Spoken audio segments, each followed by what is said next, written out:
Hello, everyone. Um, this is for a video post for week 3 for Sociology of Disaster. Some things we learned this week. We learned about the 3 main components of vulnerability research. Those components are identifications of conditions that make people or places vulnerable to extreme events, an exposure model which shows the vulnerability, and that shows societal resistance or strength. And the third component is looking at potential exposures and resilience with a specific area or place in mind.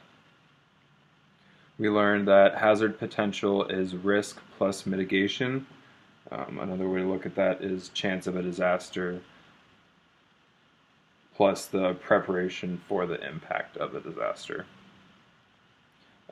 Hazard potential can be increased or decreased based on size and population involved and social fabric. That meaning knowledge and ability of the community and their reaction to the disaster.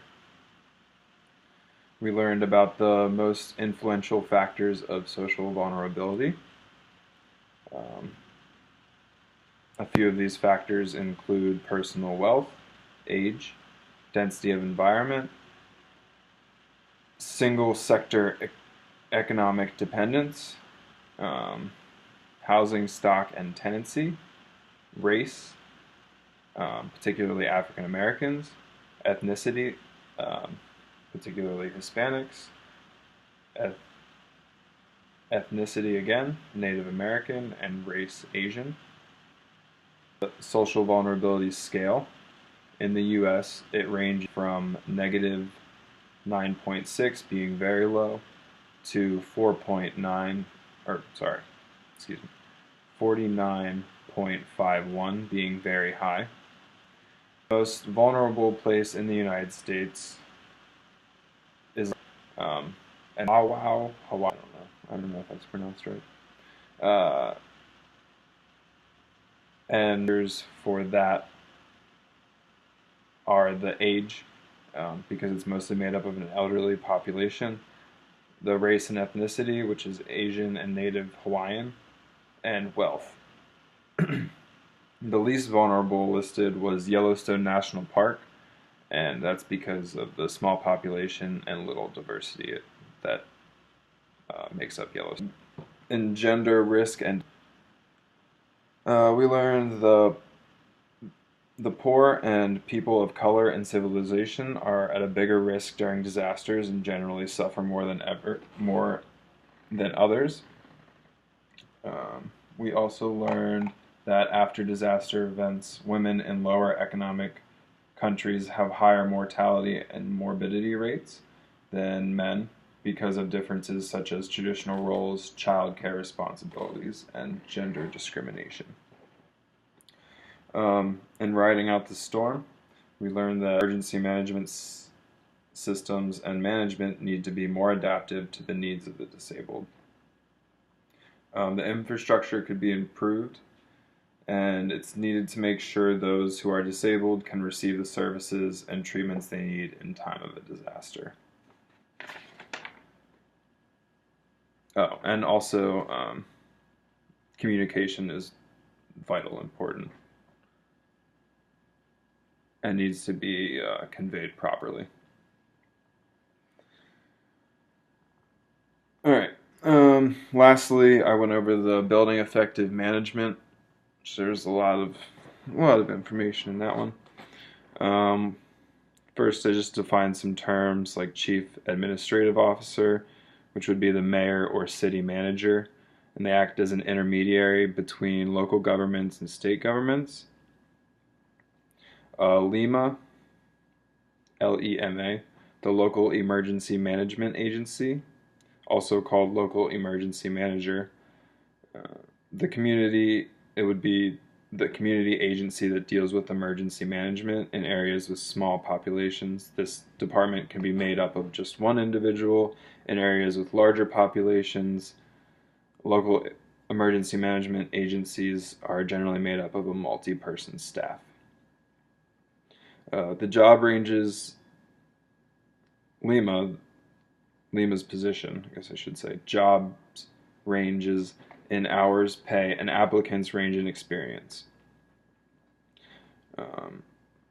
Emergency managers should do a capability assessment, how well his or her area or population could respond to a disaster, and record the capability shortfall. After, they should make a multi-year development plan to steadily increase their capability to handle disaster. A disaster subculture is when disasters happen frequently and the community becomes programmed in a way to respond to its behavior. The largest positive emergency planning practices, I'm just going to list a few. The interdepartmental training, which the slides explained that as multiple departments collaborating together in the time of a disaster to make sure they can fulfill the needs of their citizens.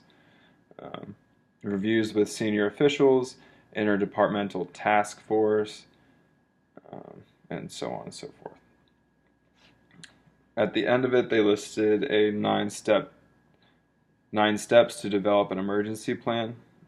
Emergency manager devises a preliminary planning schedule. The CAO, the Chief Administrative Officer, publishes a planning directive. Local emergency managers gather people for... Sorry, my cat just... James. Here's James. He's going to join us for the rest of this, apparently. James. Local emergency managers gather people for organizations of local emergency management committees. Local emergency managers work with those committees to figure out the disaster demands and capabilities. The members of those committees write components for emergency ops plan, recovery plan, and hazard mitigation plan.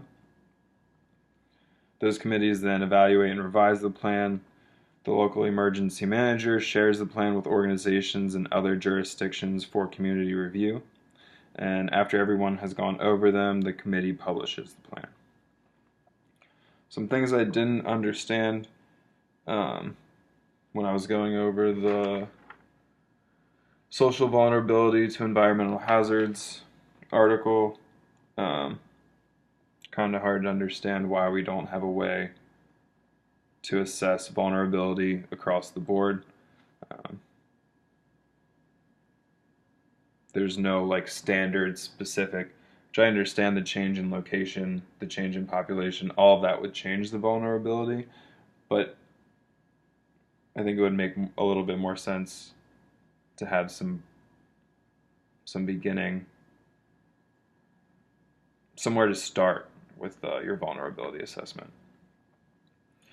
And something else that was a little bit muddy for me was most of the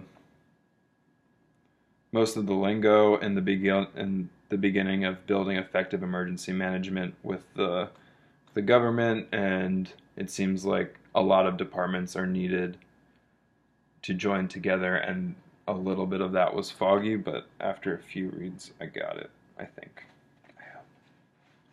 Yes, I see you. Sorry, this is James again. James and I are going to ask a question of the class. So the question for the class, alright, you're not going to ask it. Question for the class. Social vulnerability to environmental hazard mentioned Manhattan and a town in Hawaii for having the highest social vulnerability rating. Can you think of another place in the U.S. that you would think would have a high social vulnerability rating? And what is your reasoning for thinking that? Sorry, this video is almost 10 minutes, but there's a lot to go over in those articles. Hope everyone has a great week. Thanks.